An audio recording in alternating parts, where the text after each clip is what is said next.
Pagdepensa na lang mas Okay. malaki.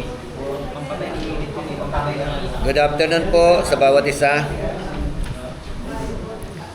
Welcome po sa atin pong Saturday class. Welcome po sa subject na Project Apollos or Apollos Project. At ito po ay meron pong malaking kinalaman for proper interpretation ng Word of God. At pagkatapos ay yung hermeneutics at saka homiletics. No? Homiletics, yung pong preaching properly. Yun naman po yung ano. Dito po tayo sa ano figures of speech. Figures of speech. Natapos po natin yung ano yung literary genres of the Bible. Ikaw, patuloy tayong humingi ng gabay sa Panginoon. Let us pray. Okay, so Pastor Enrique, open us in prayer.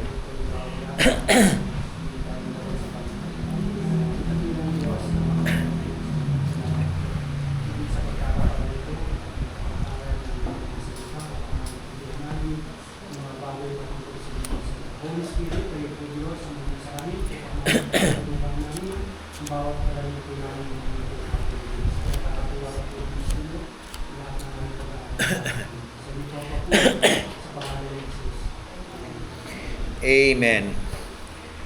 So, yung Bible po, pag binabasa po natin ito, unang approach, literal. Basahin muna natin siya as literal. Kapag ka ito po ay merong parabagang implikasyon na hindi siya literal, pumapasok po yung mga figure of speech. Yan po. Pero unang approach, literal muna. Like for example, nabasa natin, pag ang kanang kamay mo nagkasala, putulin mo. Mas mainam pa ang putol. Diba?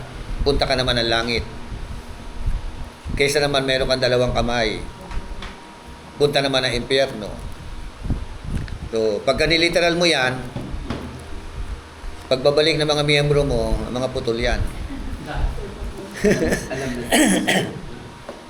Diba? Ganun din, ano? Pag yung mata, naging cause ng kasalanan, diba?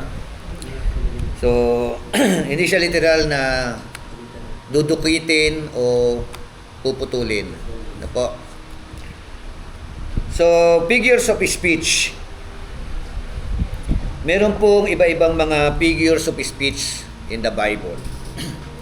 Pag nabasa natin yung mga yan, maliwanag po yan ay, pag sinabing figures of speech, ano sa Tagalog yung figures of speech na ito? Ano sa Tagalog?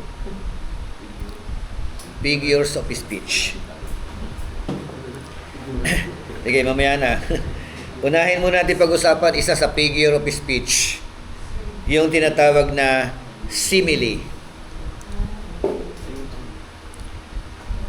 Ang simile, comparison of one thing with another by using the word like or as. Comparison ng alin? Ng isang bagay sa kabilang bagay na ginagamitan ng salitang like or as. Yun ang simile. Halimbawa, unang Pedro 1:24. Ayon sa kasulatan, ang lahat ng tao ay tulad ng damo. Gaya ng bulaklak, ito ang lahat niyang kaligtan. Ang damo ay nalalanta at ang bulaklak ay umuupas. So, anong ginamit? Tulad. Sa Tagalog, tulad. No? Sabi sa English version, for all flesh is like grass. all flesh. Yun sabi, no? Lahat ng laman. Pag sinabing lahat ng laman, lahat ng tao. Ang katulad daw ay damo. Tingnan mo yung katabi mo, mukha ba damo?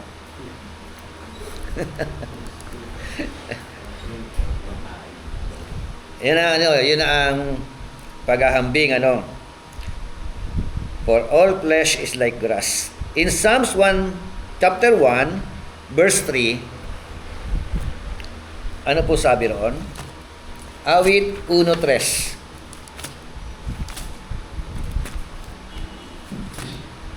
Katulad niya puno ng kahoy sa tabi ng isang batisan, laging sariwa ang dahamon at kamuha sa takdang panahon. Ano man ang kanyang gawin, siya'y nagtatanungan. Okay, he will be like. Ginamitan na naman ng like. Like ano? Like tree. Anong klaseng tree? Tree firmly planted by the streams of water. Yun ang katulad niya. Hindi common tree, di ba? Anong klaseng tree? Tree firmly planted by the streams of water. Sino yon? Sino yon? Sinasabi roon na he will be like tree. Sino?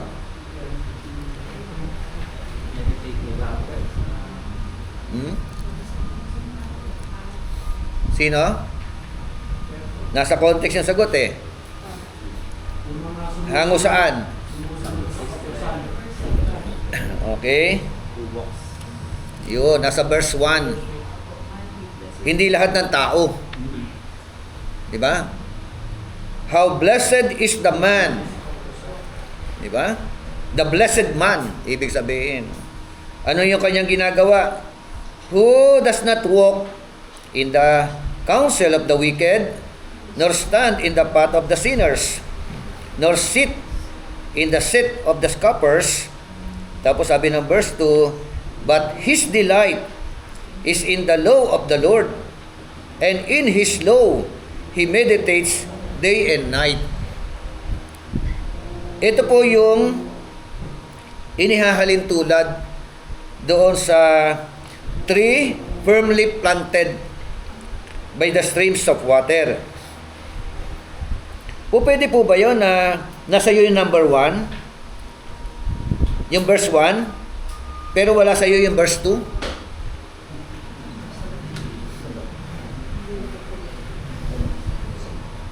Pwede ba yun? Ano sabi ng katangian ng verse 1? Oh. Does not walk in the counsel of the wicked. Hindi ka na lumalakad sa payo ng masama. O hindi ka tumatayo sa tayuan ng mga makasalanan. Umuupo sa upuan ng mga manlilibak. Minsan mali na naman ang interpretasyon yan eh. Eh di bawal pala umupo sa McDo. Kasi inupuan yan ng mga manlilibak ah. Bawal pala sumakay ng MRT. Kasi tumayo dyan yung mga... Di ba? Kaya kita niyo yung ano, no? Oh, pwede pa nasa iyo ito?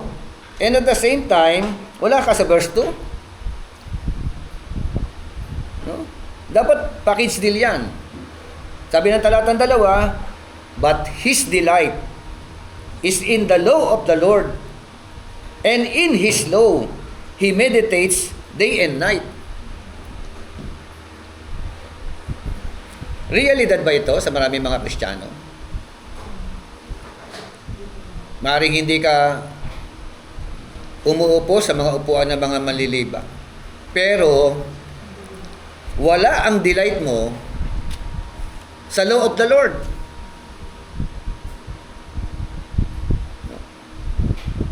Tama? Parang taken for granted sa atin ang Word of God. Amen? So, marami tayong activities. Pero kumustahin natin? Are you rooted in the very Word of God? Rooted? Delighting in the Word of God. Bakit hindi lang tatayo, hindi lang pag-upo ang pinag-uusapan dito. May isang aspeto. Para ikaw makatulad ka dito sa tree, firmly planted. Amen? In the streams of water. Sabi, yun ang proper interpretation. Okay?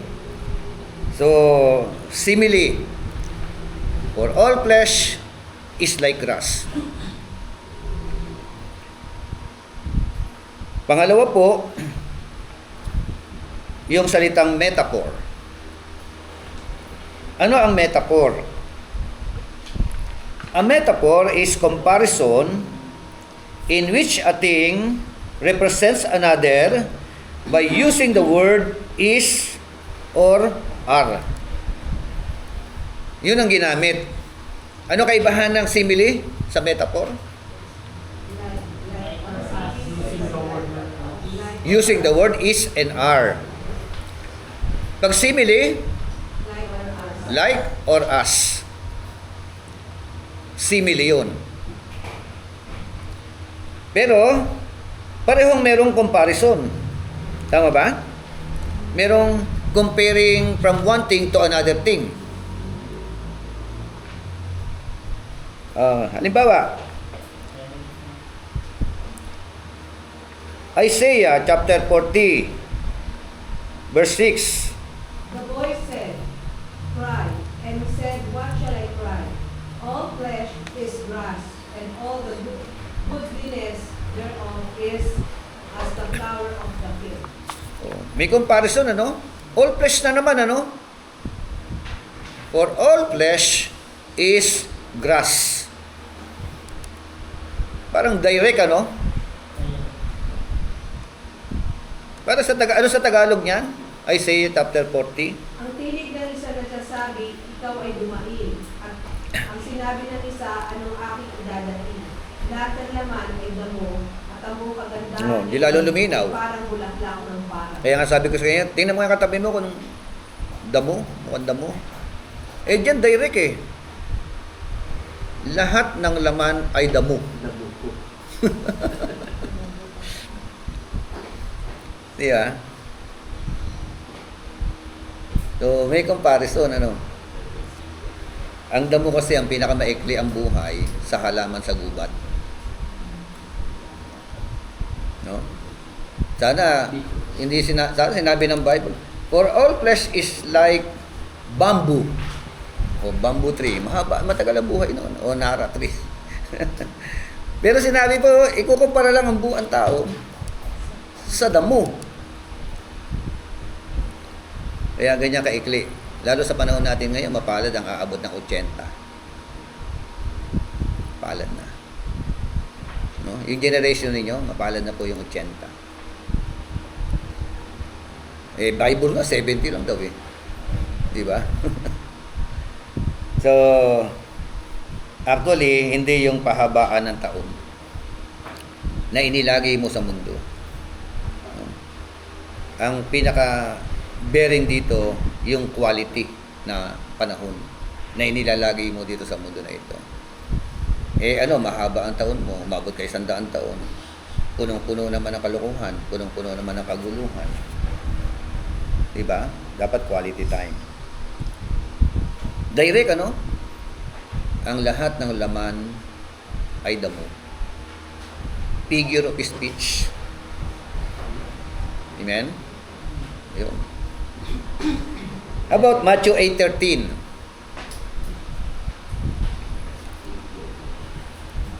Basa. Ayan, join us para ma-refresh yung mga ano natin, pinag-aralan ninyo. Matthew 8:13. Yes. And Jesus said unto the centurion, Go thy way, and as thou hast believed, so be it done unto thee. And this servant was healed in the self-same hour. Matthew 8:13.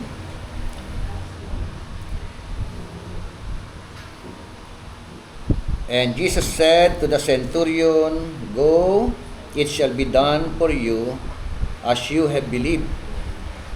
And the servant was healed that very moment. Mukhang ano to John chapter 10, verse 7 to 9.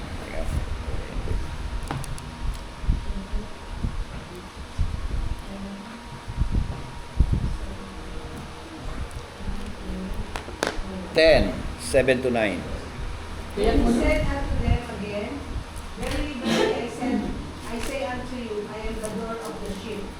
All that ever came before me are thieves and robbers, but the sheep did not hear them. I am the door. By me, if any man enter in, he shall be saved, and shall go in and out, and find pasture. The thief come not but for to steal, and to kill, and to destroy. I am come that they might have life, and that they might have it more abundantly.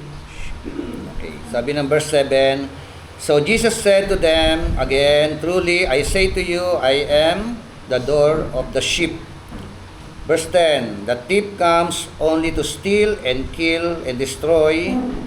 I came that they may have life and have it abundantly. Simile and metaphor. Parang tumutugma lang yung dalawa, yung isa lang Meron kayo nakita rito sa example na to? John chapter 10 at saka Matthew 8:13 kanina.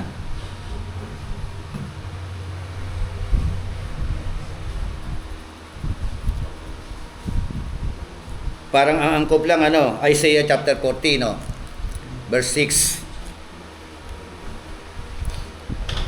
Na sabi uli na Isaiah chapter 40, For all flesh is grass. May metaphor ba dyan sa John chapter 10? Parang wala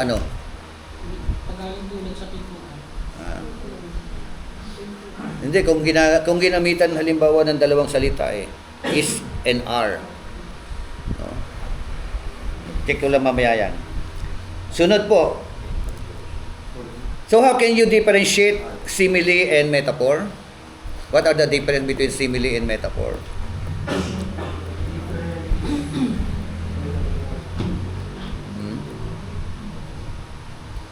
Paano po pagkakaiba? Ano ang pagkakaiba ng dalawa? Ang simile, ginamitan ng like or as. Pag merong ganun, like or as. Simile yun. Ang metaphor, ginamitan ng salitang is or are. Yun, direct.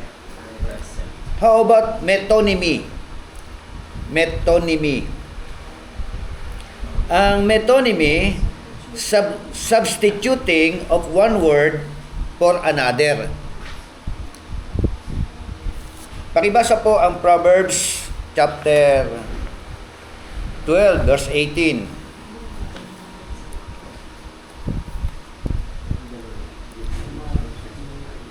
Ang matalas na pananalita ay sumusugat ng damdamin. Ngunit sa magandang pananalita, sakit ng loob ay kumagaling. So, ang ibig sabihin kasi ng metonymy, it is a literary devices that use a word or that use of a word that is not meant to be taken literal. That is metonymy. Or to represent something else that is closely associated with it. So, in Proverbs chapter 12 verse 18, ano uli ang sabi doon?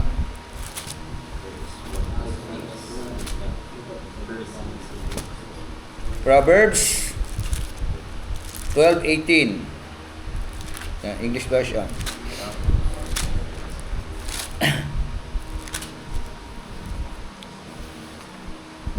There is one who speaks rashly, like the thrust of a sword, but the tongue of the wise brings healing.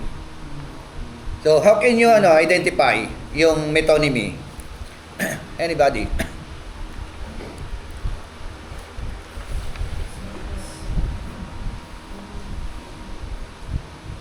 Ito yung tinatawag na substituting of one word for another.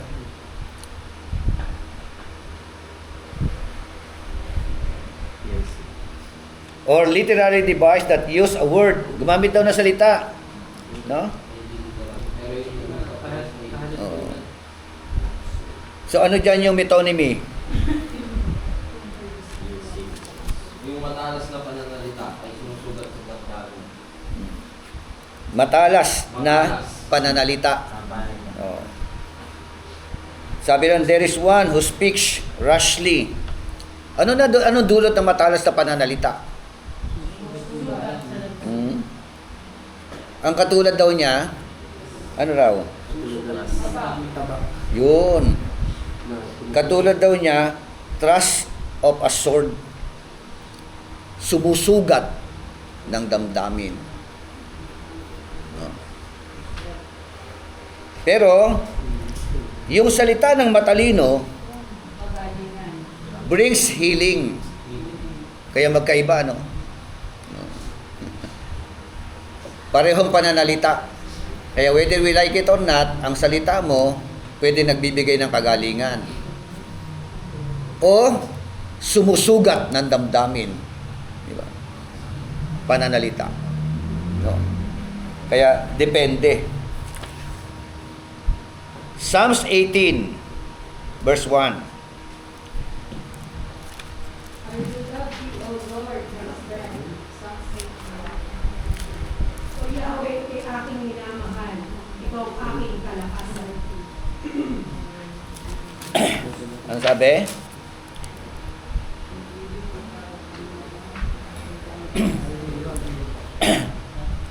(18:1)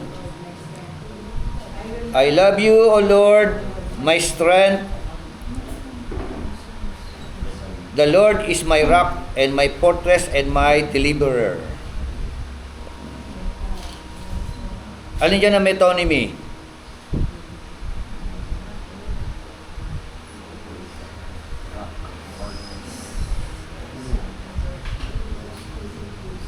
I love you, O Lord, my strength. Malakas, aking kalakas. Sa Tagalog? Pakibasa sa Tagalog. O Yahweh, kay aking minamahal, ikaw ang aking kalakas. Okay. Ikaw ang aking kalakasan. So,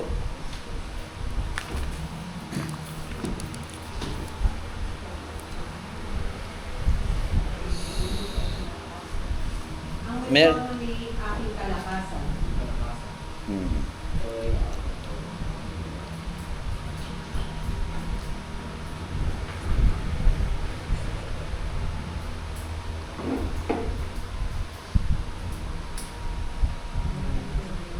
Meron pong example.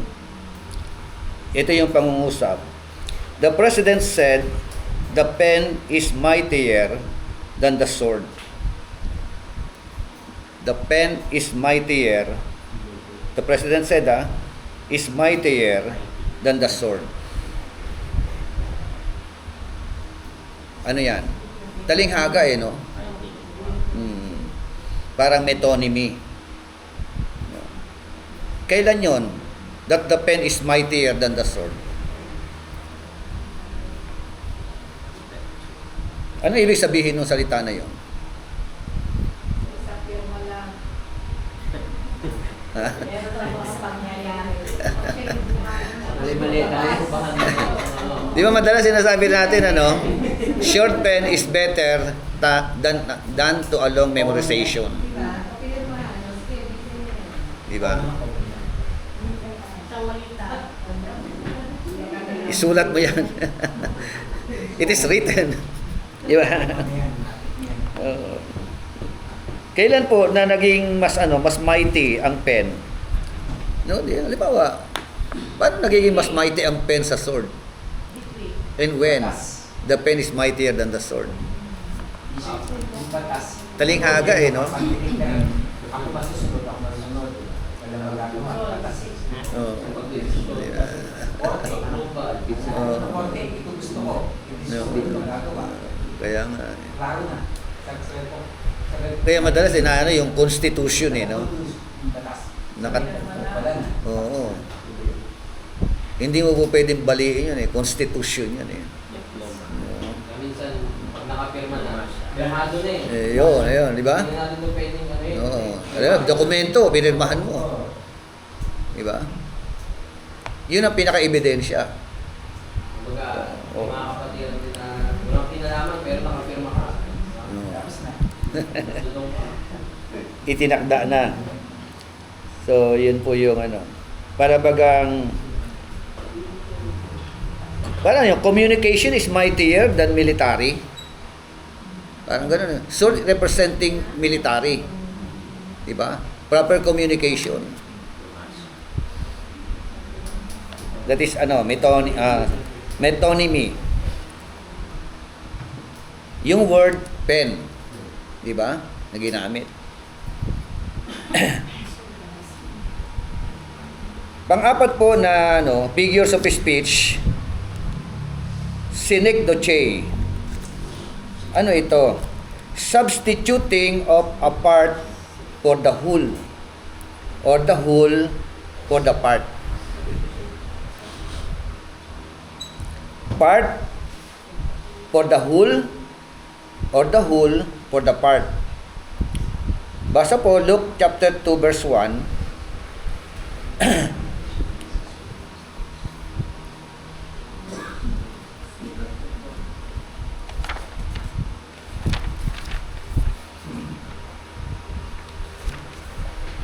Luke chapter 2.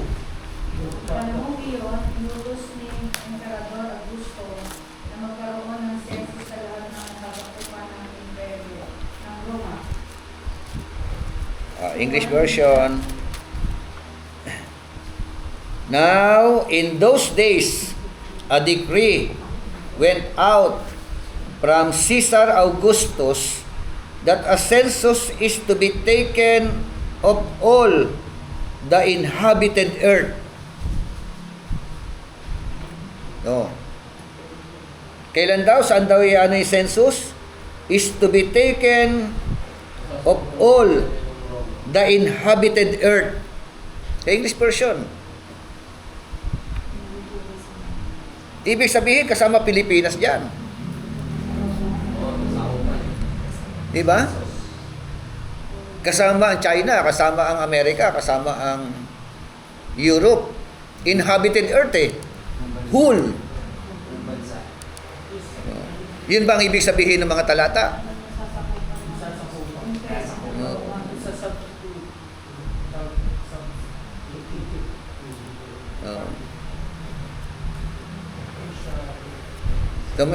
Yung pala, meron lang tinutukoy. No? Na sa unang tingin mo, kala mo kasali tayo. Inhabited earth Di ba? Pero san lang? Sa mga nasasakupan ng Roma. That is their world. Yung mundo lang nila. Yung lugar lang nila. Oo. Bahagi lang. No? Tingin mo, buo. Diba? Oo. Diba? Diba? Katulad ng Matthew 26:13. Sabi ng Matthew 26:13.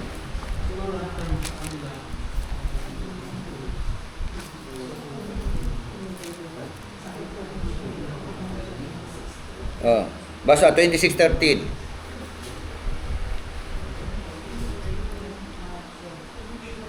Kung sinasabi, tandaan ninyo, saan man ipangaral ng magandang balita sa buong mundo, papanggitin ang ginawa niyang ito bilang pagkadaala sa kanya. Truly, I say to you, wherever this gospel is preached in the whole world, what this woman has done will also be spoken of in memory of her. Whole world.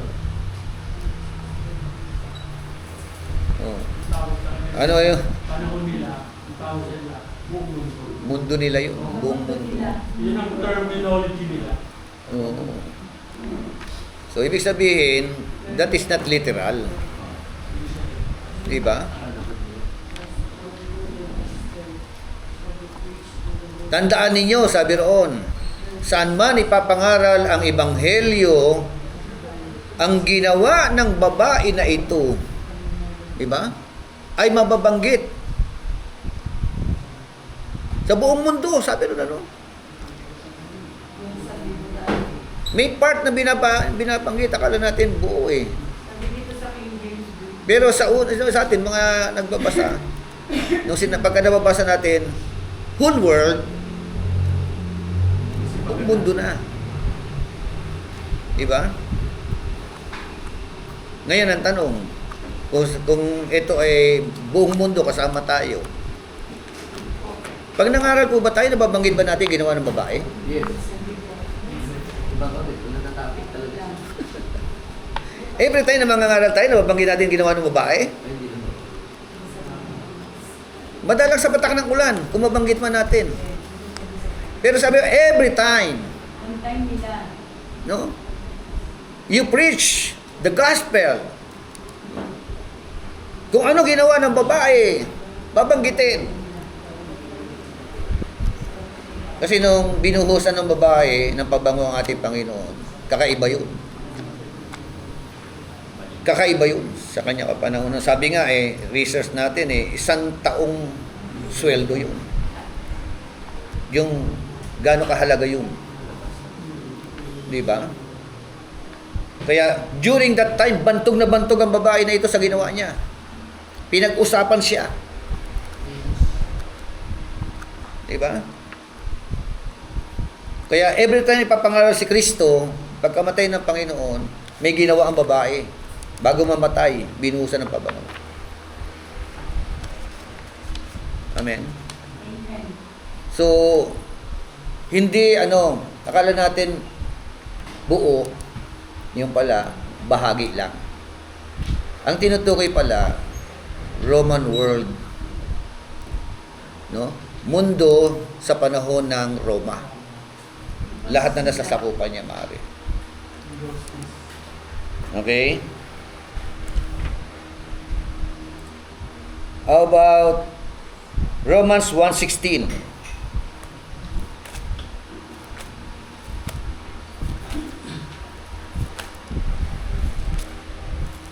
Sapagkat hindi ko kinakahiya ang ebanghelyo ni Kristo sapagkat ito ang kapangyarihan ng Diyos sa kaliligtas ng bawat sumasampalatayang nasa mundo at pwede sabihin.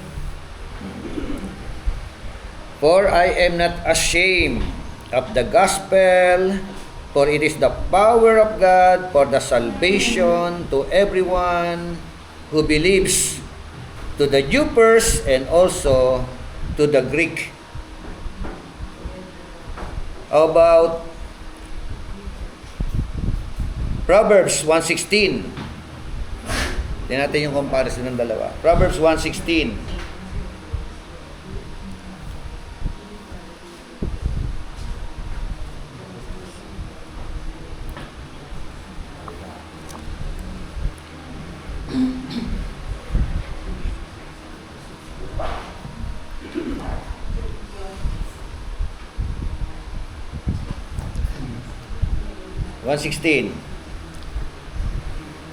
Ang lagi nilang hangad, gumawa ng kasamaan, sa tuwing ang bisig ay nakahanda sa pagpatay. English.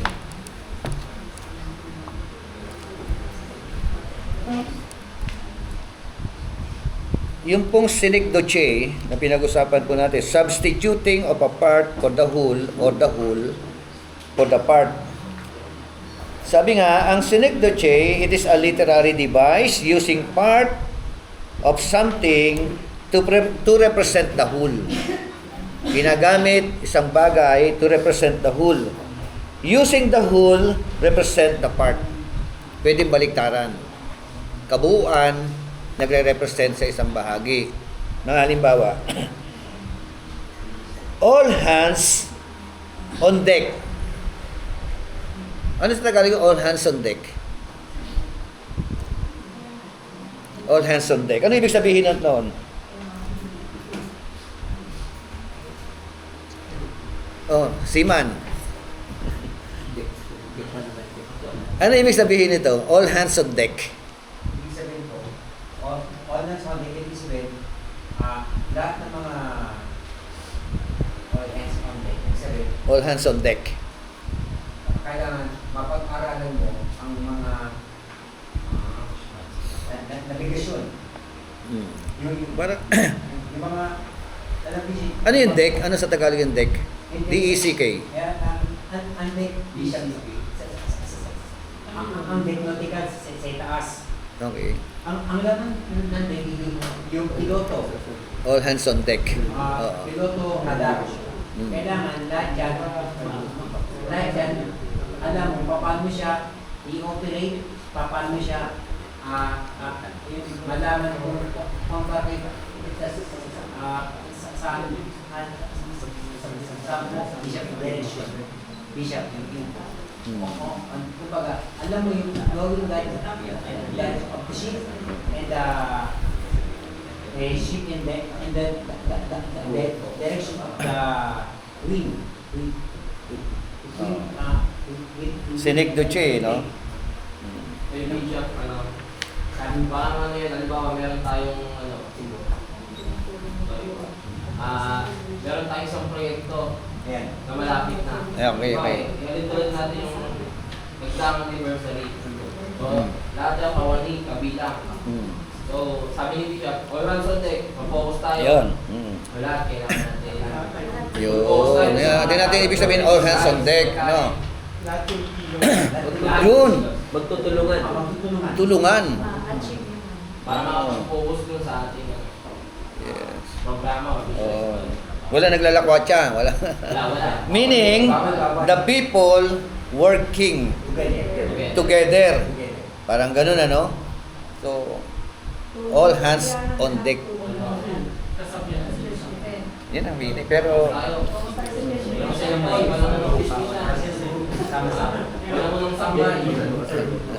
Kailangan gagawa. lahat gumagawa, di ba? Lahat magkatrabaho. Pero merong ginamit na sa analita, all hands. Di ba? Representing all people. Di ba? Yun ang ano eh. Isang bagay sa bahagi ng tao, pero nagre-represent sa buong katauhan ng tao. Di ba?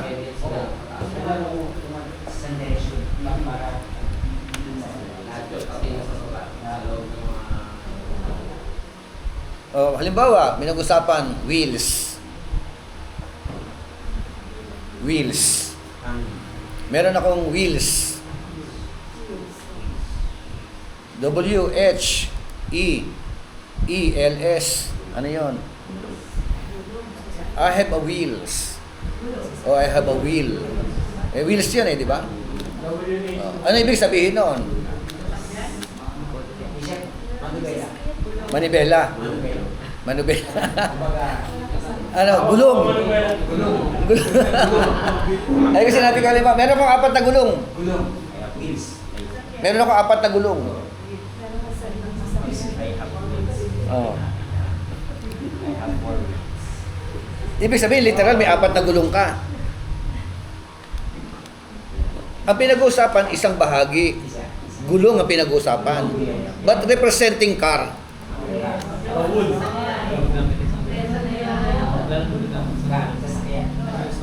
Sanig Duce. Part for the whole. Tama ba?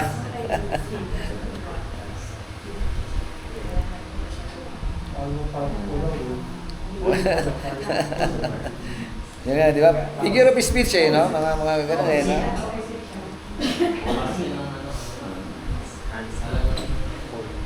Meron ka bang bread dyan? Oo. Di ba dati, magkakaiba, ano yan eh. Kita mo, depende sa time eh, no? Pag sinabing, may bread ka ba dyan? Noong panahon natin, hindi kami. Pag sinabing, may bread ka ba dyan? Ibig sabihin ng bread noon. Pera. Diba?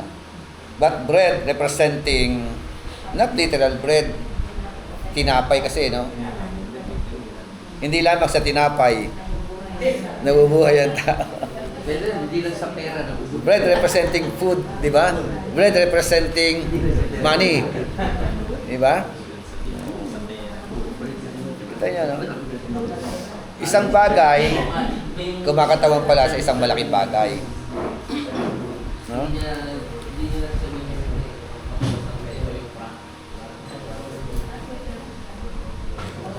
yung Pag sinabing ano, new blood. New blood.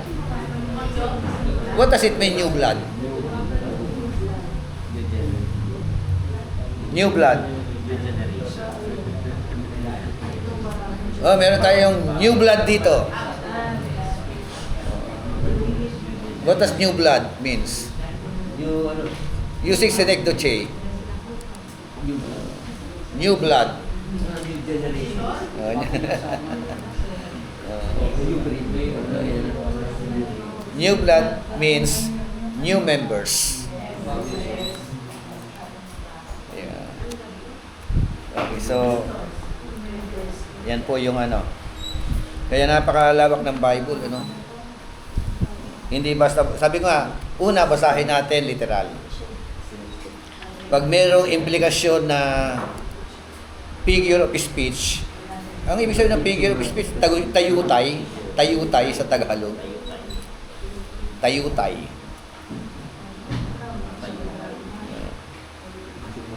Okay, next. Hypokatastasis. Ano itong hypokatastasis? A comparison which likeness is implied by direct naming. Psalms 22:16. Hypokatastasis. Sapagkat nilibid ako ng mga aso, pinugkob ako ng malutong na mga manggagawa ng kasamaan. Oo, kita mo. Kinubkob daw siya ng mga aso? Ang ano po yan, ano po? mga aso. Oo. Meaning, magsamang kaaway. So, sabi ng English version, for dogs have surrounded me. Sino may sabi niya? Si David. Tama? Awit ni David ito eh.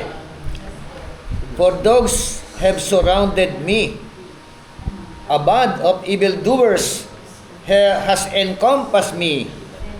They pierced my hands and my feet. Tinawag na ano, napapalibutan ako ng mga aso. Sino yung mga aso? Ito yung mga evildoers. Mga kaaway. Kaya pag tinawag kang aso, iba yung ano, may synecdoche na yun, gumagamit na ng gano'ng ano yun. Ano yun? Aso yan? Lalo na pag sinabing, di ba may sinabi para kang aso ulul, mga gano'n. Di ba lalo matindi yun, ano? Kapag dinirect sa'yo yun, ano? Iba na yung ano mo nun. Katangian mo nun, ano? Binanggit ko lang yun, ano? So, yung pala yung aso na pumapalibot sa kanya, di ba? Hypokatastasis pala yun. Mga evildoers yun. Di ba? Tinawag niyang aso. Okay? Philippians 3:2. Mag-ingat kayo sa mga aso. Oh, yan naman. Aso naman. Mag-ingat kayo sa masamang manggagawa. May aso pa rin. May aso. Masamang manggagawa. May aso na masamang manggagawa. Manggagawa ng alin? Asal-asal. Kasama sa church? Ha? Ang mga aso ay tumutukoy sa mga huwad na group. Oh, yun nga. Oh, di ba? Oh. Okay, galing ano. Against. Kita mo. Huwad na guro. Oh. Mga false teacher. Mga pagtuturo ng mali. Oh, huwad na guro. Pero tinawag na aso. Aso. Grabe. Aso pa rin niya.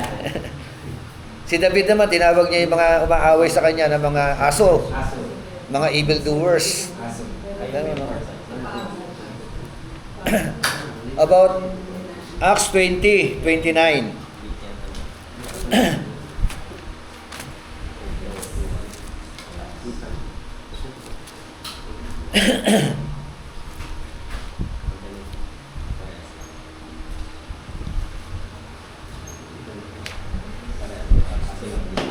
Basa.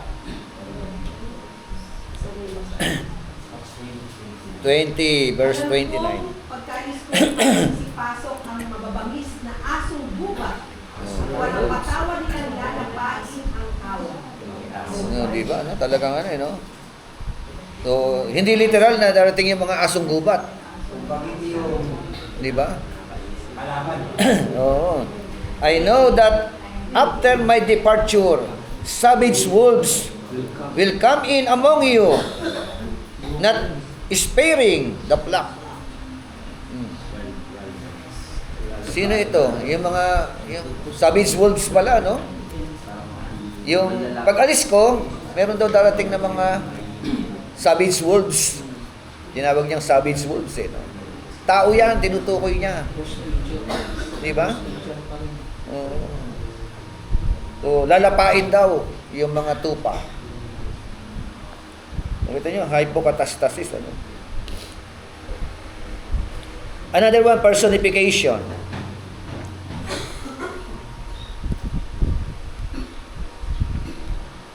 Balikan ko lang yung hypocatastasis para lalo maging ano. Ang hypocatastasis, figure of speech making an implied comparison between two. No? Tayutay pa rin. No? Nagko-compare between two. So, like for example, yung terminology na action speaks louder than words. So, ano yung comparison between two? Action speaks louder than words. What does it mean?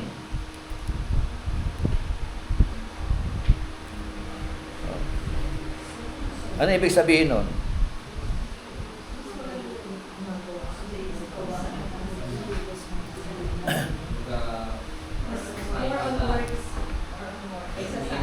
Oh. Nero, Nakakapagsabi ng action speaks louder than words. kasi puro kwento lang, hindi naman nakikita. Merong puro salita, puro gawa, walang gawa. Yung iba naman, hindi magsasalita, may gawa. Kaya mas nangungusap ang gawa kaysa salita. Di ba? So, katulad halimbawa, mga politics, puro pangako. Pero hindi ginagawa. Di ba? Puro gawa. Napapako. Oo. So, meaning, action is more important than words without directly saying it. Ang gawa, mas mahalaga. No? Kahit hindi ka na magsalita. Mas tinitingnan ng mga tao ang gawa. Kaysa naman, puro ka salita, walang gawa. For example, Bishop, Oh. parang yung meron kang kinakausap na tao, invite ka na sumama sa'yo. Pero Oh. dun sa gawa mo, hindi niya nakikita na dapat siyang sumama. Yun. Kaya Oh. kahit hindi ka mag-invite, basta nakikita yung gawa mo. Yun. Good example yan. sasama. Diba? Oo. Diba? Minsan nakatingin sila sa testimony. Yes. Amen? Mas maganda na meron kang salita at meron kang gawa. Gawa. Dalawa. Much better. Di ba? Hindi yung puro salita na walang gawa. Another example. She has a heart of stone. Or he has a heart of stone. Ano ibig sabihin noon?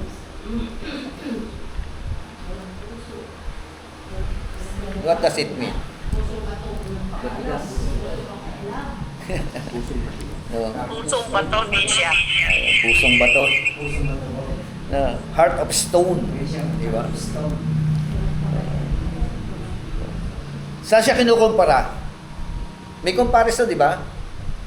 She has a heart of stone. Yung tao, comparing doon sa merong pusong bato. Di ba? Bato ang puso. So, yung puso niya, yung kinukumpara sa bato. Ang hirap no, kapag kabato na yung puso, no? Ano, pagka bato ang puso, ano ibig sabihin? Ayaw mo patawad. Walang awa. Diba? Di ba Parang walang konsensya. ibig daw sabihin, Walang habag. the person is cold and unfeeling. Cold and unfeeling. Yan ano.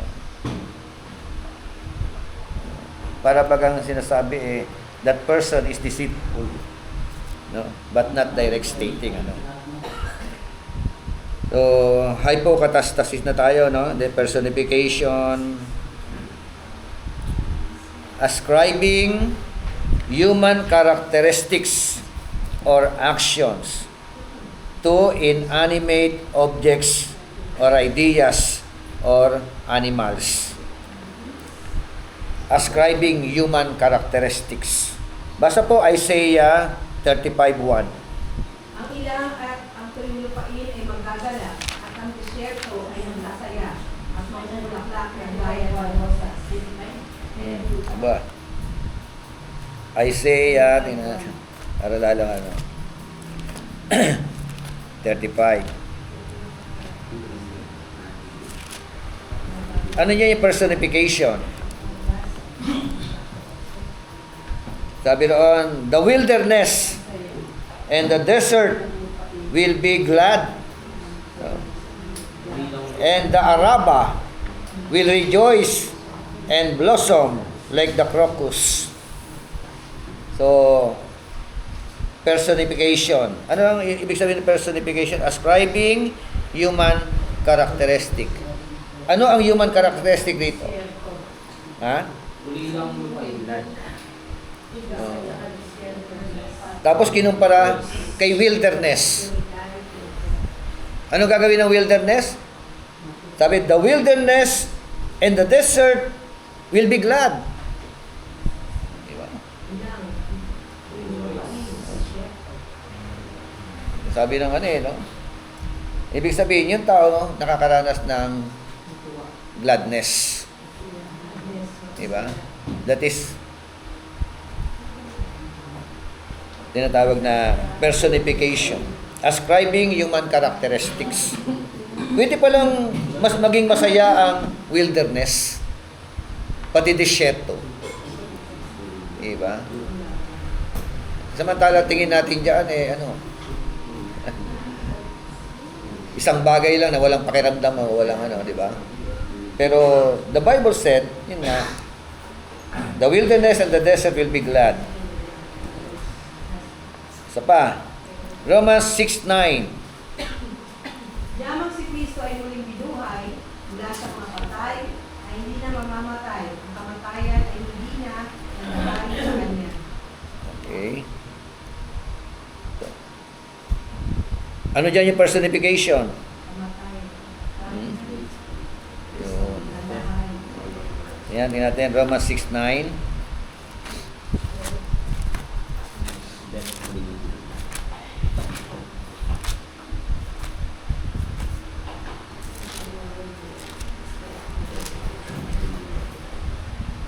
Knowing that Christ, having been, tama ba? Binabasa ko? Having been raised from the dead, is never to die again.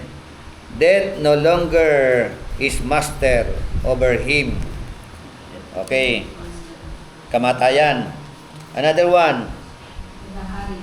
Basa ang sunod na talata. 55:12.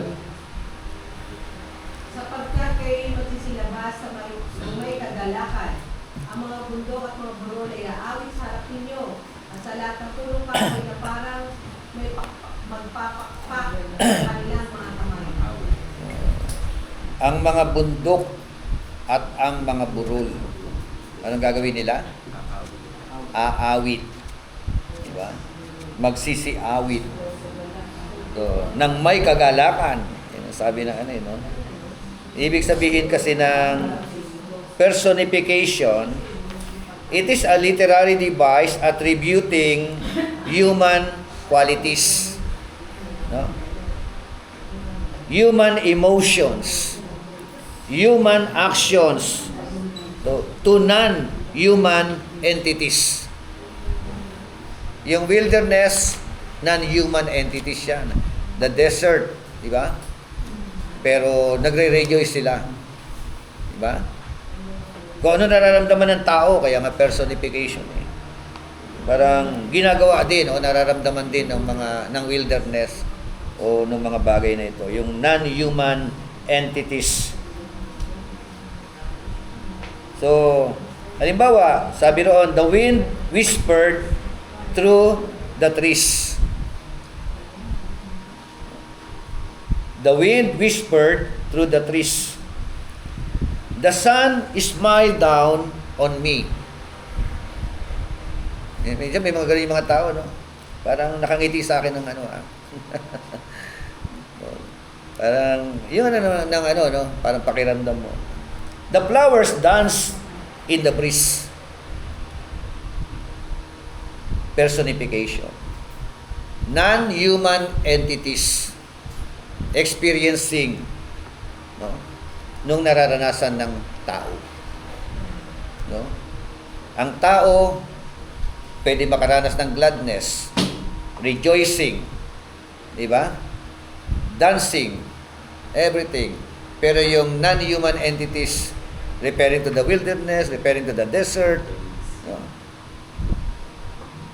Pwede rin pala silang ganun. No? Pag nasa bundok ka, no? Pag nakita yung tumutunog yung kawayan, parang misa may awit eh, no? Oh. Yung hangin, di ba? Okay, another one. Euphemism. Ano itong euphemism? Substituting an inoffensive or mild expression for an offensive or personal one. Ano sa Tagalog yun? Parang pagpapagaan ng salita. An inoffensive, ano? O yung tinatawag na mild expression. No. Doon sa tinatawag na offensive or personal one. Parang gano'n. Basa nga po Acts 7:60. Lumuhod si Esteban at sumigaw ng malakas, Panginoon, huwag mo silang panagutin sa kasalanan ito. At pagkasabi nito'y siya'y namatay. So kaya mo kaya sabihin bagay na 'yon, ano? Very offensive na nga eh, no? Dapat sinabi niya, Lord, padala ka ng apoy o padala ka ng kidlat. Di ba? Puksain mo na sila, Lord. Pero iba pa rin yung kanya sinabi, no? Matindi, no? 1 Thessalonians 4:13 to 15.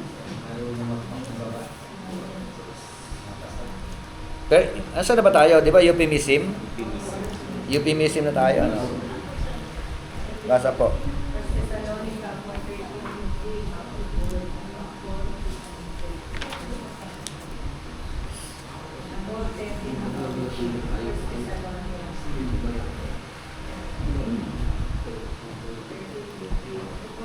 Mga kapatid, nais namin malaman ninyo ang katotohanan tungkol sa mga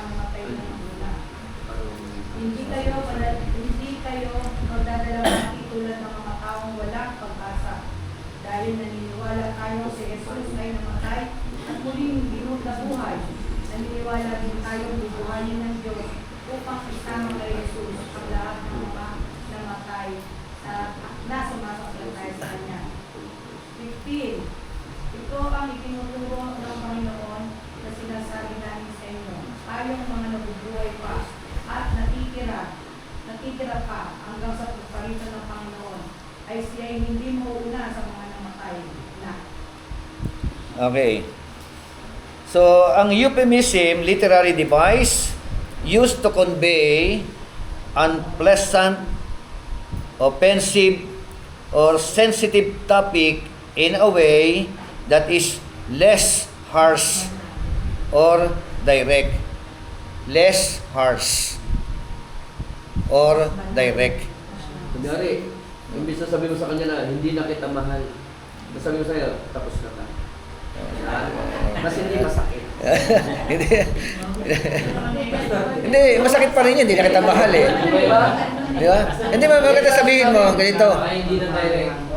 mahal pa rin kita, pero tapos na tayo.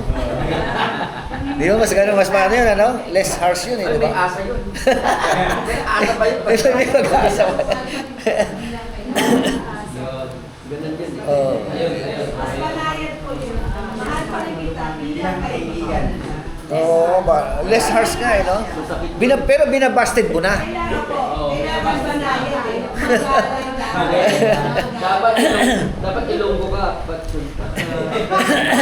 malambing pa rin pero papatuloy ka na pa. May nag-exam eh. Exam siya. A-apply eh. Na work. Eh ano, sabi nung nagano ng exam niya. Sir, overqualified po kayo.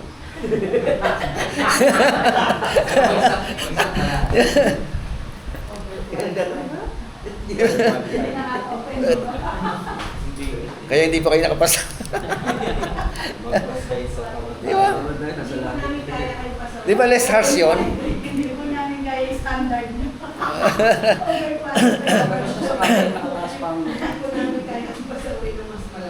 Oh, hindi ka na masakit, ano? Overqualified. Nakapalas pa yung Parang nag-apply ka sa trabaho.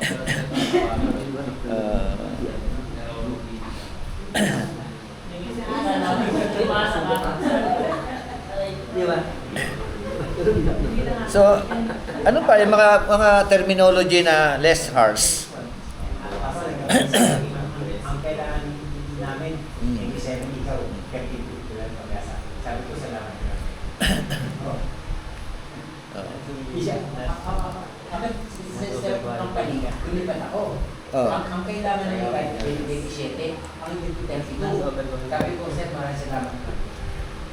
Nasa order mo rin ang buto mo.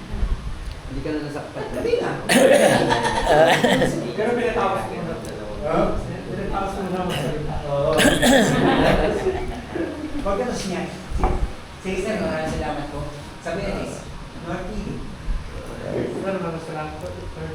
Kasi may mga term na ginagamit mo para hindi masyadong makasakit ng damdamin. Okay, so case basis, Bishop. parang ano eh. Kasi may tawag rin naman na kailangan direktahin. Direct, oo. Siguro case to case basis. Case to case. Kaya nga eh. Siya parang yung kasama ko rin sa rescuer. Hindi ka bingi, pero kalilinig mo ako. Pero bingi siya talaga. Parang paano ko sasabihin na bingi ka pa talaga? Parang hindi siya masaktan. Hindi ka naman bingi. Kaya lang, hindi mo naman kumarinig. Hindi kita marinig kasi marami sasakyan. Oo nga, minsan gano'n na ano eh, no? Tayo, di ba, kapag nagbibis tayo, sa halip na direct, hindi natin dinadirect eh. Gumagamit tayo ng mga terminology na hindi ganong masakit. Pero, tinatansya mo pa yung... Oo. Magbabagsakan niya yung salita eh. Baka matisod, ano? Halimbawa, Bishop, mali ka talaga. Yung mali ka talaga sabihin mo. Wala kang alam. Ang harsh yun. Pero ang last harsh nun ay, sa tingin ko, may mas magandang paraan para gawin. Yun. Mag-iisip ka ng magandang paraan para sabihin mo. Di ba? Parang yung sa Oo. Yung kaysa sasabihin mo, palpak naman ang ginawa mo. Oo. O, mag-isip ka ng sasabihin mo na Na, may mas ilang bagay maganda- na maaari oo. nating pagputihin. Yung ganong salita para hindi nakakasakit kasi tayo mga Kristiyano dapat behave tayo sa mga ibinabato nating mga salita. Yes. Like for example, yung asawa mo nagluto. Yun. Di ba? Ayan. Tayo naman yun. Tapos ang alat. Di ba? Ano sasabihin mo? Darling, para may pabrika tayo ng asin ah. Masarap sana. Di ba? Masarap sana kaya lang para may pabrika tayo ng asin. Yung kaso mal, pag tingin mo, gaganda pala. Special yung mukha mo.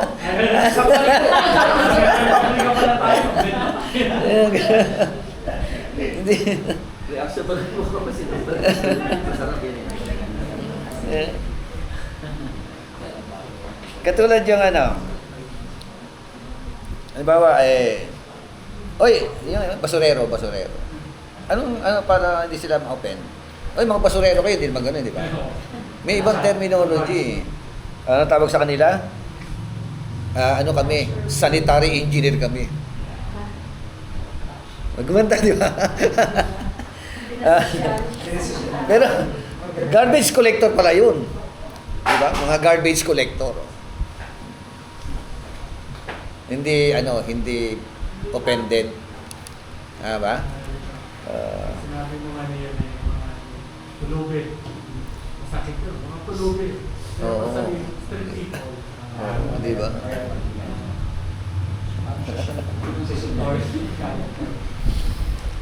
So, may mga terminology ano eh. Hindi mo lang magpulog yun. Pag sinabi pass away, sabihin patay na. Di ba? Pag sinabi let go, masakit na ano. Let go. Ibig sabihin nun, fired out. Di ba? Okay. So, yan po yung ano. Balikan natin. Euphemism yun ano. Anthropomorphism. Ascribing human characteristics or actions to God. Ayan. Dito sumablay sa tanong kay Kaeli. Ang tanong sa kanya, Kaeli, meron po bang puwet ang Diyos? Ayan. Basa. Ang iyong trono o Diyos ay magpakailan-kailan pa man. Kayo nakaluklo. Ano nabasa mo? Trono. O ano nilalagay sa Upuan. Ano ipinanguupo sa trono? pet? Puwet. O, di may puwet ang Diyos. Di ba? So, ascribing human characteristic, ascribing, human characteristic or actions to God. Psalms 8:3. Pinagmasdan ko ang langit na gawa ng iyong kamay, pati ang buwan at ang mga bituin na inyong inilagay. Yeah. So, may kamay ang Diyos. Ako, Di ba? kasi nilagay niya mga bituin. Gawa ng mga kamay ng Diyos. About Psalms 31:2.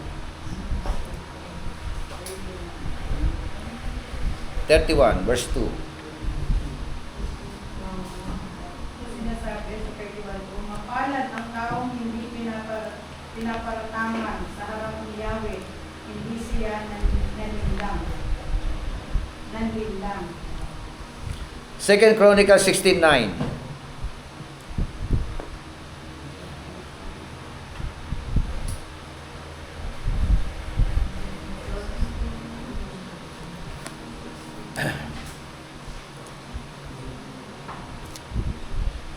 Basa.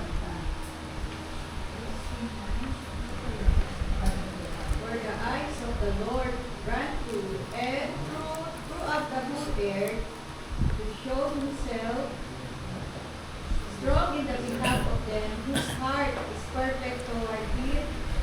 Herein thou hast done foolishly, therefore from henceforth thou shalt have wars. For the eyes of the Lord. No? Ascribing human characteristics. No? Kung anong meron ng tao, yun ang inaano sa Panginoon. May mata ang Diyos, may kamay ang Diyos, may paa ang Diyos. Di ba? Pero, totoo ba na may kamay at may paa? Literal, meron. O, kaya nga, pinag-usapan natin tayutay. Figure of speech. Ang tawag sa tayutay na ito, anthropomorphism. That is not literal. No? Ano pa? Zoomorphism.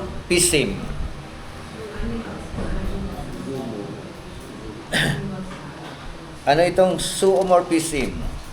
Ascribing animal characteristics to God or others. Ito naman, yung animal characteristics. Awit 91:9.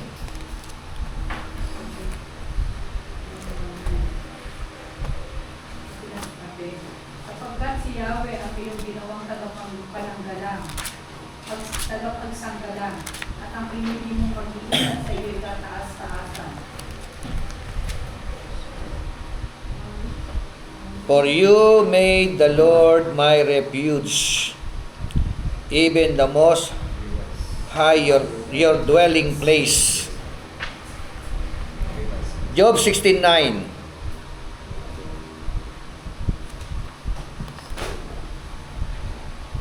Job.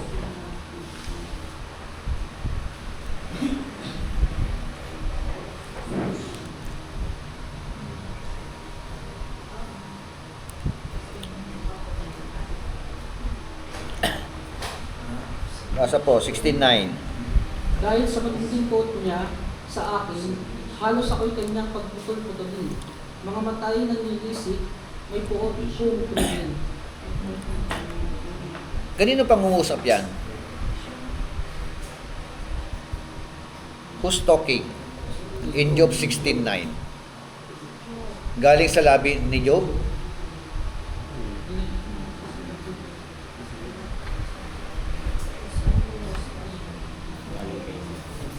Ano yung sabi niya? Kanino niya sinasabi yun?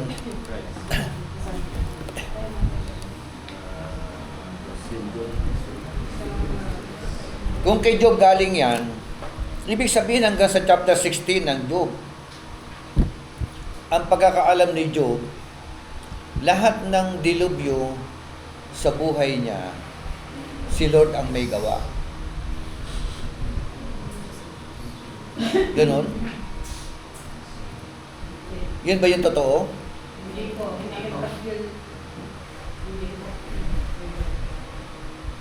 Kung pangungusap niya yan, sino pinaparatangan niya? Sino sinasabihan niya? Ha? Balikan natin, Job 16, verse 9.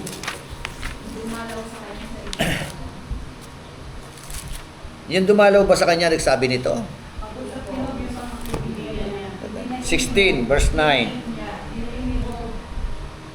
Actually, ito nga, sabi, Job says, God shattered him.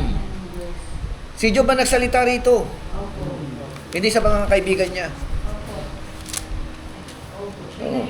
From verse 6 eh. Oh, taas ko yung basa. If I speak, my pain is not lessened. And if I hold back what has left me, but now he has exhausted me. You have laid waste all my company. You have shrived me up.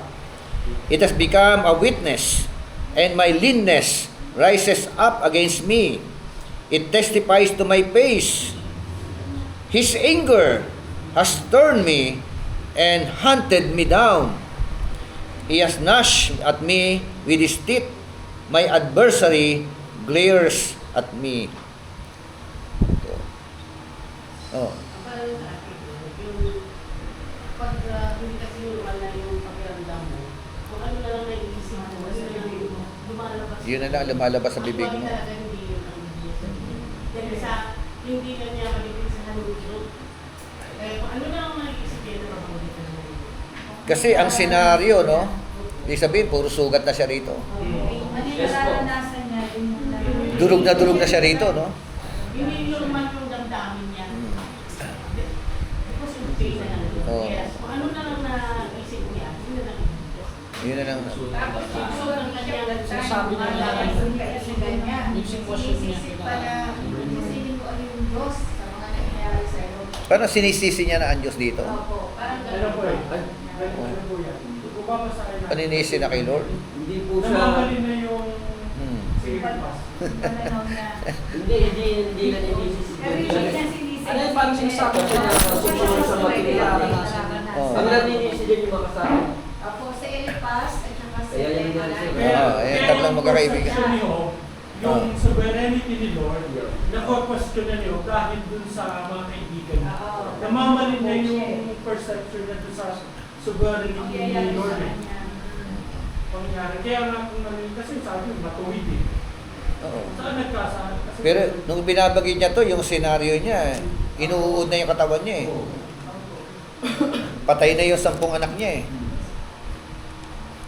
Pati mga ari-arian niya, wala na eh. Di ba? Pati asawa niya, iniwan na rin yata siya.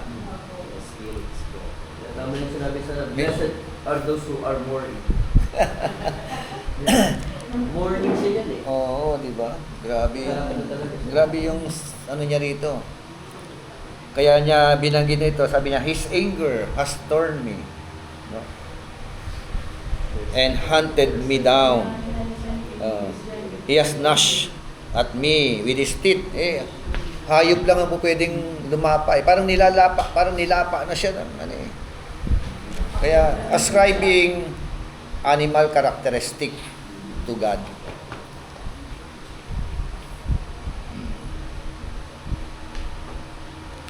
Pero mali si Job eh, no? Hindi na po siya ng tawad, bakit ano siya nila. Ito, kalagitnaan ng pagdurusa niya to eh. Kaya nga eh. Kaya nga at tuwid so eh. Isang pa siya kasi yun ang sabi, matuwid. Oo nga eh. Kaya nga nakipagbilang away Kasi guys. matuwid siya, hindi siya naman. Ang pagkiltal sila. There was a man in the land of Uz, whose name was Job. He is Pero nung nung sinabi yon, before, diba? Before ng affliction. But how about when Job was in the affliction? Diba? On the time of affliction. Diba? Kaya sabi niya, diba? The Lord gave, and the Lord has taken away. Blessed be the name of the Lord. Yun yung sovereignty ng Diyos. Kinikilala niya ron yung sovereignty ng Panginoon. So doon sa talastasan na nila ng mga kaibigan nila, doon na nagkaroon ng Oo. Although hindi niya alam ang kwento, wala siyang idea. Wala siyang alam na si Satanas ang may kagagawan eh. Ang totoo niyan, the Lord gave. Totoo yun. But it is not the Lord has taken away. Satan has taken away. Or had taken away. sa Tagalog, ang Diyos ang nagbigay, ang Diyos din ang magbabawi. Oo, yun ang sabi niya, di ba? Ang Diyos ang nagbigay, ang Diyos ang Magbabawi. bumawi. Eh, hindi naman ganun. Pero sa kwento, alam natin ang kwento. Yes. It is not the Lord had taken away. Humingi lang ng permiso kay Lord. Mhm. Di ba? So, tapos dito, kalagitnaan, yung comparison niya, galit sa kanya ang Diyos eh. His anger, God's anger, sabi ng verse 9, has turned me and hunted me down.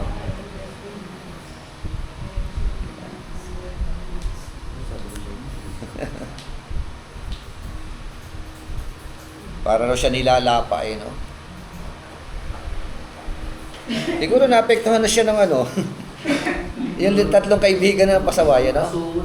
Kasi may kasalanan ka, nagkasala ka, magsisi ka. Hindi pa pangyari yung sa'yo. Naka-apekto na rin yung advice nung no? Bad counselor. Sobra-sobra rin yung dinalis talaga. Yun ang Okay, next, anthropopathism. Ascribing human emotions to God. Basa po 8:1 ng Zechariah.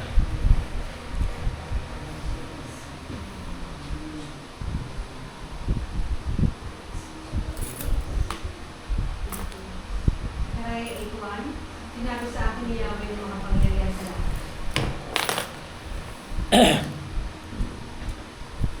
Psalms? Ano ba ito? Zechariah 8:1. Yes po. Ascribing human emotions to God. Ang ibig sabihin ng anthropopathism, di ba? Makakuha lang po. Ha? Yung tuko ng Zechariah 1:8. Hanggang 2? Sige nga, 2. Ganito ang sabihin mo, sabik na ako padama sa Jerusalem ang aking pagmamahal. Isang pagmamahal na naging dahilan upang mapuot ako sa kanyang mga kaawan.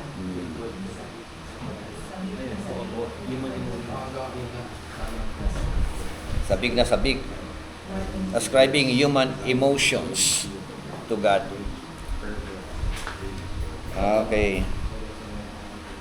Sunod, irony. Ano itong irony na to? A kind of ridicule which sounds like a compliment. A kind of ridicule which sounds like a compliment. 2 Samuel 6:20. Pag-uwi ni David upang batiin ang kanyang pamilya, sinulubong siya ni Mikal na may ganitong pagbati. Dakilang araw ito sa hari ng Israel na parang baliw na nagsasayaw sa harapan ng mga aliping babae ng kanyang mga tauhan. So ano po yung ano yung compliment diyan? Nakala mo compliment, pero ridicule. Parang baliw na nagsasayaw. So galing lang yan sa tagumpay si David, di ba? So Pangungot siya na kaakibat. sino may sabi nun? Asawa niya. Yan, basta 2 Samuel 6:20. Ito po. But when David returned to bless his household, Michal, the daughter of Saul, came out to meet David and said, how the king of Israel distinguished himself today. He uncovered himself today in the eyes of his servants, made as one of the foolish ones, shamelessly uncovers himself. So, ano po yung ridicule diyan?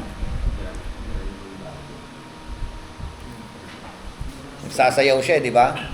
So, kala mo, kumbaga ito nga irony, a kind of ridicule which sounds like a compliment.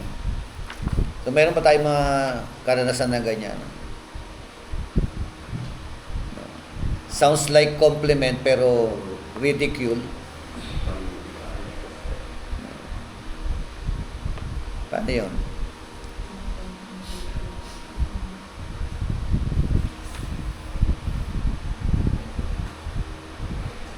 Maganda ka sana, kaya lang. Yung mga ganun, di ba? Maganda ka sana, kaya lang pango ang iyong. Sounds like a compliment, ano? Pero tama yung sinabi niyo, no? Ang galing mo talaga, 5 beses ka nang nagkamali. Diba? Ano? Ridicule yun. Yeah. Magaling. So, yun. Ang dami, no? Mga figure of speech doon sa salita ng Diyos. Maglinis, hindi mo nga makita ang kalat sa harap mo. Ano pa? Okay, Talagang mahusay kang maglinis. Hindi mo nga makita ang kalat sa harap mo. Diba? Kasi merong types of irony. Ano yon? Yung una, yung verbal. Parang binati mo siya yung galing siya. Verbal. Direct yan, ano? Verbal. Ano pa? Yung situational. At saka yung dramatic irony. Another example, yung 1 Kings 18:27. Another irony. A kind of ridicule. 1 Kings 18:27.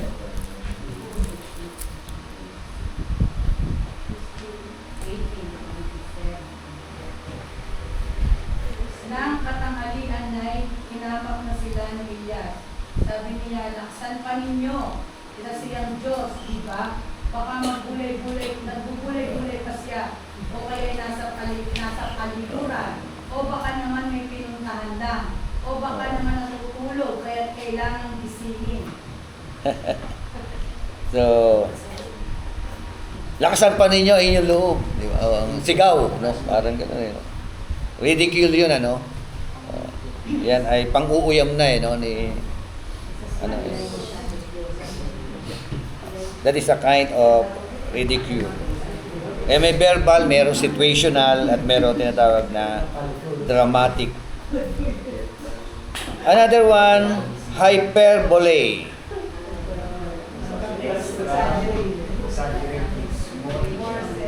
An exaggeration in which more is said than is literally meant. Like for example, Deuteronomy 28, mga bayan. Psalms chapter 6 verse 6. Basa nga ron, 6 verse 6.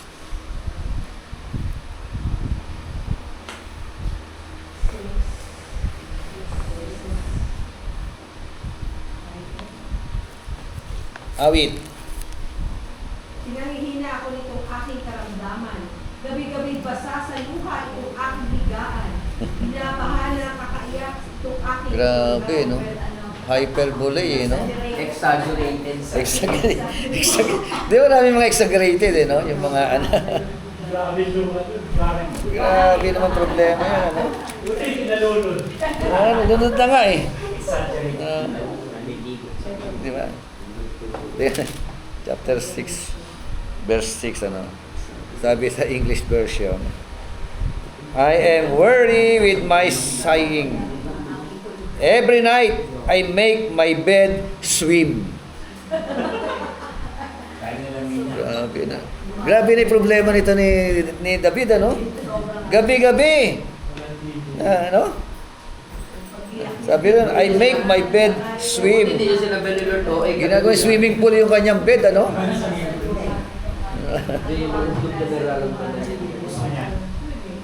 I dissolve my coats with my tears. Lumalangoy siya sa kanyang mga luha. Bumabaha ng luha. Di ba?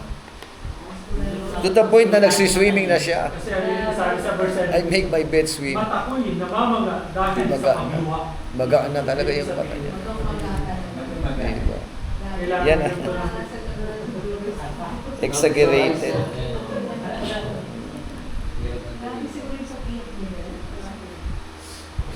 Dubuha ka ng isang paso. Luha. Ilong pa lang Isang baso. Exaggerated nga, you know. Hirap sila eh. Meron pa exaggerated eh. Sabi niya, I am so hungry. No? So I could eat the horse. Exaggerated yun, ano? Diba? Sobrang gutom na yun, ano? Sobrang gutom, kaya nang kainin sa bahay. Gusto pa lang. Kaya may mga hyperbole, ano? Marami pa hyperbole. Paradox. A statement that is seemingly absurd. Para bagang statement that contradictory to common sense. Mark 8:35.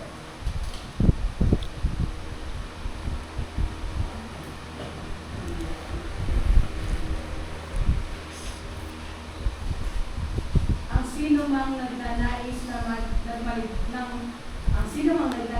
magligtas ng kanyang buhay ay mawawalan nito. Ngunit ang mawalan ng kanyang buhay alang-alang sa akin at sa magandang balita ay magkakamit nito. Okay. Rhetorical, ano sa tayo? Paradox. A statement that is seemingly absurd. Wala ko nakuha itong paradox.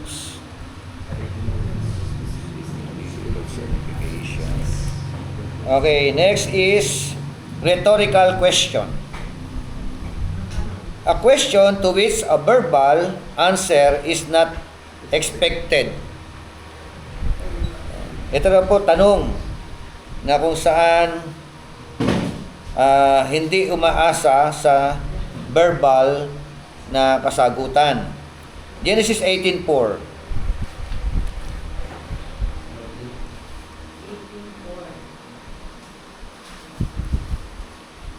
Parang question ask not to answer o to obtain answer. Halina muna kayo dito sa lilim ng puno at ikukuha ko kayo ng tubig na panghugas sa iyong mga paa. Sa iyong mga paa. So, di ba meron siyang ini-expect diyan? Kung sino yung lalapit sa kanya, di ba? Papainumin yung kanya mga alaga. Yun na yun. Pero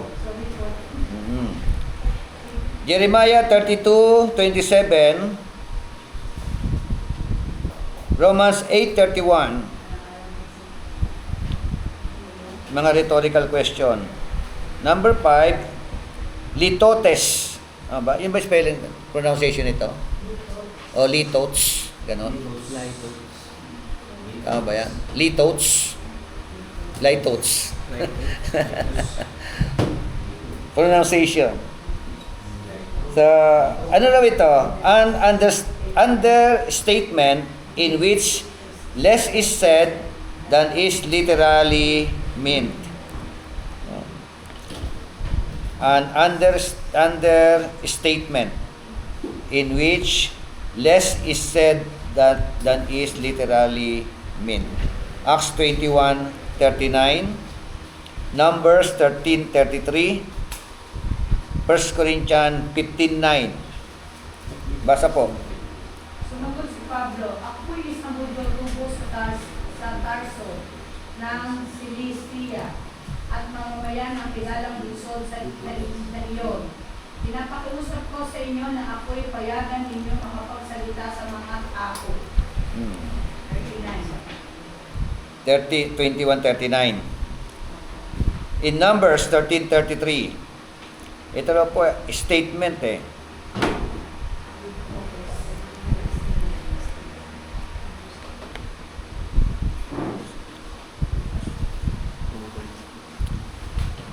Ito pong figure of speech na ito po yung literary devices using double negatives to express a positive statement. No. Gumagamit daw ng tinatawag na double negatives. Ano ini-express? To express positive statement. Sa 33 na bilang. Halimbawa, the food is not, or the food was not bad. Ano ibig sabihin nito? The food was not bad.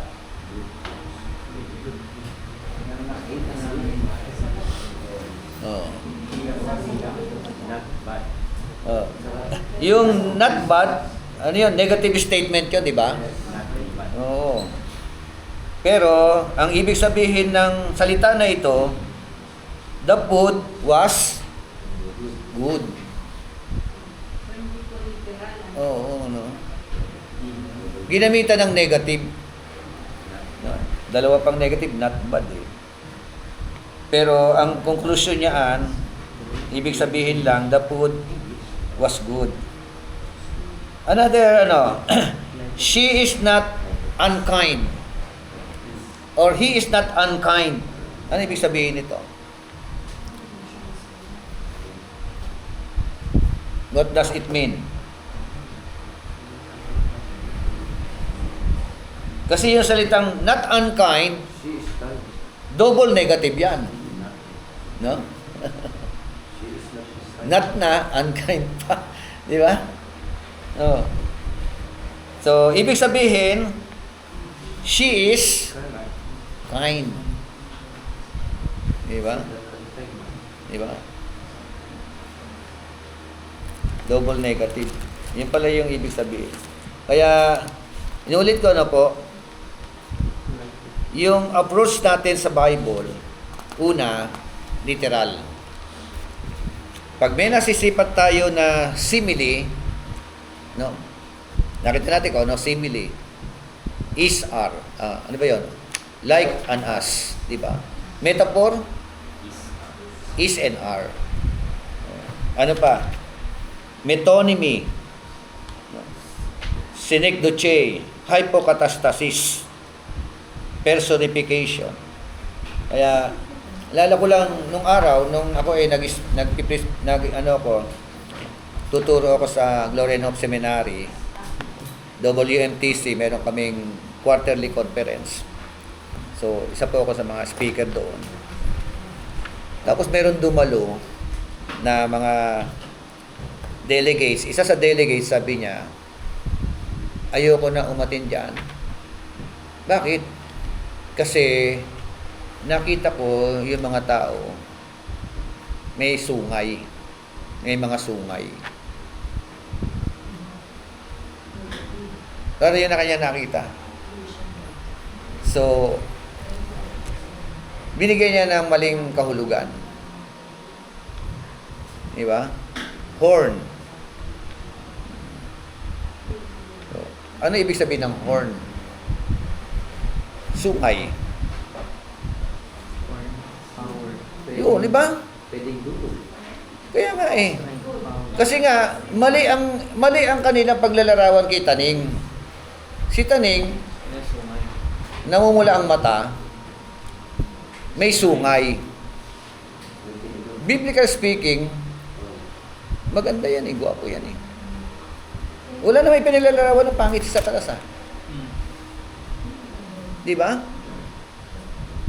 Kaya din nakakita ng may mga sungay, yung mga delegates, natakot. Pero, tingnan natin kung ano kahulugan ng horn. Di ba? Kaya kailangan makaharap. Di ba? Oh. Power yun eh. Authority yun eh. Di ba? Kaya, figure of speech.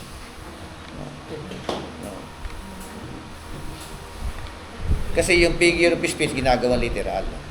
Katulad ng ginawa ni Eli Soriano, ginawa literal, may puwit ang Diyos. Figure of speech yun eh. The issue is all about authority, throne of God. Diba? Ang iyong throne o Diyos ay magpakailan-kailan pa man.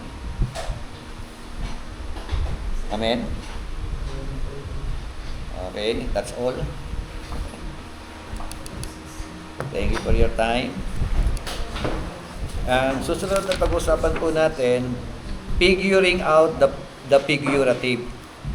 So, paano po natin mag-gauge talaga siya kung ito ay figure of speech. No? At ang susunod, yung pag-aaralan natin, how to interpret the parables. Guidelines for interpretation o interpreting the parable. Kasi po, hindi tayo magsimula sa hermeneutics. Ang hermeneutics natin makaka-apekto sa homiletics. If we have a wrong interpretation, it affects your homily. Amen? Gaano man kaganda ang homily mo? Gaano man ka-boldness? Pag wrong interpretation, maapektuhan yan. Diba? Huwag mo nalang ilayo ang ating kapatid. Day by day. Diba? Ed Lapis. Magaling mag-preach, lalo na sa practical. Pero nung nag-preach siya ng Amos chapter 5, verse 8, wrong interpretation. No? Yahweh, sabi rin, is darkness. Namamatay tao. Diba? Ganun eh. Tingnan mo yung context. Bakit ganun? Ang context noon, pinagsisisi na sila. Magbalik loob na kayo sa Panginoon. Ayaw magbalik loob. Matigas ang ulo. Kasunod, paghuhukom. Di ba? Ay, isang talata lang. Binigyan niya ng ano. Ang Diyos daw, God is love. May two sides of coin. God is love. God is just. Di ba? Pag puro love, aabusuhin ng tao yan. Di ba? Abusuhin yun pag puro love. Kasi darating ang araw, ang Diyos hukom. Si Kristo mismo maghuhukom. Amen? Okay, that's all. Thank you po for your time. God bless po. Let us pray. Pastor Eddie, close us in prayer. Tayo po ay manalangin, Panginoong Diyos. Maraming salamat dahil ang banal ng Espiritu gumagabay sa amin sa pag-aaral ng salita. Sapagkat sinabi ng salita, may pagkakaroon sa amin ng Espiritu, upang kami po nagbigay sa lahat ng katotohanan. Salamat din sa buhay ni Bishop. Tuloy mo po, Panginoon, na kabayan, palakasin. At marami pang mga leaders ang mag-guide sa katotohanan ng iyong salita. Maraming po salamat, pag-ingatan mo kami sa aming pansamantalang pag-iwalay at kaya ng pagpapala na mula sa langit. Yung sinabi nga, Lord, na every spiritual blessing, so God, ay mapasabaw. Salamat po sa pangalan ni Jesus. Amen. Bigay ko kay Pastor Berenia yun. Ando na sa kanya. Thank you po, Bishop.